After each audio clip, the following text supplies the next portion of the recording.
তো বন্ধুরা রেডি হয়ে গেছি। এই হচ্ছে আমার বরযাত্রী যাওয়ার ফাইনাল লুক। তো যাই হোক কেমন লাগছে জানিও। আর জল সইতে যাওয়া, গায়ে হলুদের অনেক ভিডিওই আমি করেছি। আস্তে আস্তে তোমাদের সঙ্গে শেয়ার করব। তো এখন যাব হচ্ছে আমরা বরযাত্রী। তো আমি তো এইভাবে সেজে নিয়েছি। আর এই হচ্ছে আমার মেয়ে। আমার মেয়েকে একদম সিম্পল সাজিয়েছি, কারণ সারাদিন ও অনেকটা ক্লান্ত হয়ে গেছে। অনেক মজা টজা করেছে, হেঁটে হেঁটে জল সইতে গেছে, সব কিছু মিলে অনেকটাই ও ক্লান্ত হয়ে গেছে। আর পেছনে সমস্ত কিছু অগোছানো রয়েছে, ওগুলো নিয়ে তোমরা আর কিছু ভেবো না। বিয়েবাড়িতে বারবার সাজাগোজা হচ্ছে, একটু তো মানে ওরকম থাকবেই। তো যাই হোক বন্ধুরা, এই হচ্ছে আমার বরযাত্রী যাওয়ার লুক।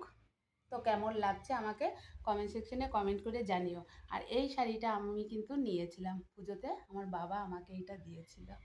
তো যাই হোক, মানে টাকা দিয়েছিল, আমি পুজোর পর কিনে নিয়েছি, বাবাই দিয়েছিল। তো কেমন লাগছে শাড়িটা জানিও, আর আমাকে পরে কেমন লাগছে সেটাও জানিও। তো চলো এখনকার মতো টাটা।